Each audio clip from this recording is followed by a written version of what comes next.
I feel like home when I come here. I love being here at Feed My Starving Children. And Councilmember Amberg and I were just talking about how we started volunteering here with our girls through the National Charity League, and how important that was for us to be here and get that little competitive edge off of us that we have when we go back there, yelling 20 boxes or 21 boxes.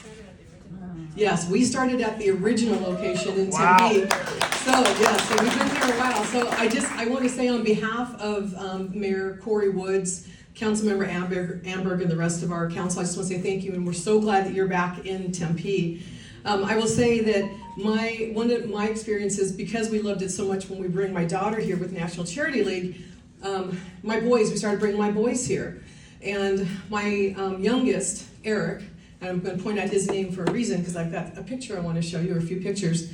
Eric had his 12th and 13th birthday here.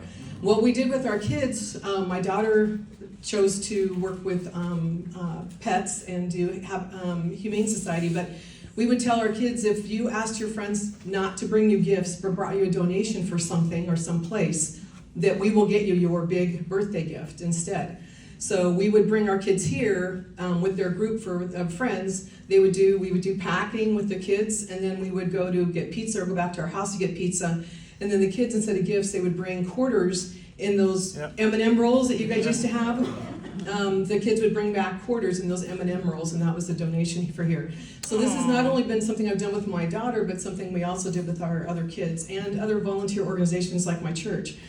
So my son, I took all of my 4 kids on medical mission trips with me with a Christian-based organization. It's now been renamed. It's called Zoe Hope, and it's based in Tempe. Been to a number of locations, like you've got back here, Honduras, Guatemala, Kenya, Swaziland, all these places, and Haiti that we've been to, and we take our medical team there. And one of the places that we went to was Swaziland, which now it's called Eswatini, I think is what they call it now. So when we were there with Swaziland, my son is 13 years old. We get there and we show up. Hopefully this will stay up here and not fall down. Nikki, I might need your help. Do you mind? I just want to make sure it doesn't fall down. We arrive, we get there, it's our first day of our medical clinic. We arrive, and the first thing my son sees is 2 boxes of the Manipacks, 2 huge cases. He looks at, he's in the van that we're driving up, and he goes, Mom, that looks like that stuff we packed. For his birthday previously, this was a November trip, his birthday was in March. He's really thinking that was the pack that he did. So we got there and he was so excited, he goes, Mom, it's the Manipack, we did this. So he was so excited, he took a picture with the boxes. And what we were doing in Swaziland is every time we go to all these medical mission trips, we serve the children in the poorest countries in the world and the poorest areas that we can get to. And we were serving children. This was an orphanage where there were a lot of kids whose parents had died from AIDS. They have the highest per capita AIDS numbers in the world. Their parents had died from AIDS. Some of the kids live there, some of the kids still live in their huts and their family members, or they're taking care of themselves. So when we got there, we were starting to set up our clinic, and I noticed this little boy. And if you get a chance, you'll have to come up and look at the look on his face. He had not eaten. He told when I saw him, he was kind of lethargic, kind of walking in. I went to one of our interpreters and I said, "That little boy doesn't look well." She went over and talked to him. He was just hungry. His parents had died. He has a 14-year-old sister who was taking care of him, and another sister, and was the one that was in charge of trying to get them to school, trying to get them food, and trying to take care of them because they didn't have any other relatives around them. And he had not eaten in 2 days.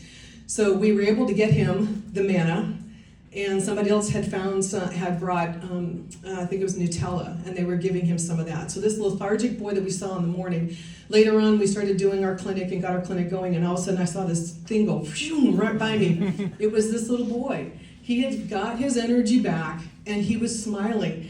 I was able to get a picture of him with his sister who cares for him and his other sister, and he's got this cute smile on his face. Amen. But what was amazing is seeing the Manipack, and when the people at that orphanage recognized that my son was so excited and told them about the Manipacks, they got him to go up there and he started serving it.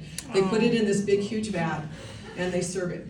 And the thing that my son said coming away from this was, I can't say without crying, was to be able to see that the difference that he made in packing it, and to be able to put it pretty much in the hands of the kids who really need it. Amen. These kids were hungry.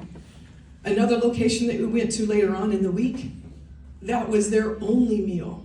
Some of these kids at the orphanage get something else, and this other location we went to, it was the only thing they got. Yep. It was a difficult place to go. These kids were cold in Swaziland at that time. It was freezing. Some of these kids walked up without socks or shoes on. We were taking off our socks and our shoes, and we were giving them to the kids because we traveled with boots because it was going to be muddy. That's how difficult it is for these kids sometimes, but your manna pack is the only thing that kept them going. That was their life-saving thing that they had. And it's something that we will always take away from this trip, is that event. Here's the little boy at the end of the day. At the end of our clinics, we always have the kids go through. I work in the pharmacy. They get to the pharmacy. When they're done with the pharmacy, then we say, would you like us to pray with you? And then we have pastors off to the side. He was sitting down with the pastor. I have this exact picture in my office.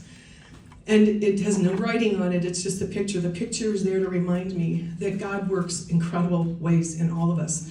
And that God has a power. He wants us to be his hands, his feet. He needs you to be his hands and feet here because he needs that service there. And that it's not about me, it's about serving somebody else, and it's doing God's work. That's pictures in my office at City Hall right now because that reminds me that God is so powerful and he can make a difference, and he can make a difference through all of you. So I just wanted to share that little story with you. Again, I want to say I'm so glad that you guys are here back in Tempe. I love that it's from Minnesota. I married a Minnesotan. He's from Columbia Heights. So. Okay. So the Minnesota back, he was not surprised that something this incredible started in Minnesota. So, but we're really glad that you're here. I was really excited to meet Janine Skinner when I first started coming to this to Feed My Starving Children. Thank you for everything that you do. Please grab everybody you can to come here and volunteer because it makes a difference in the lives, and I saw it. Thank you.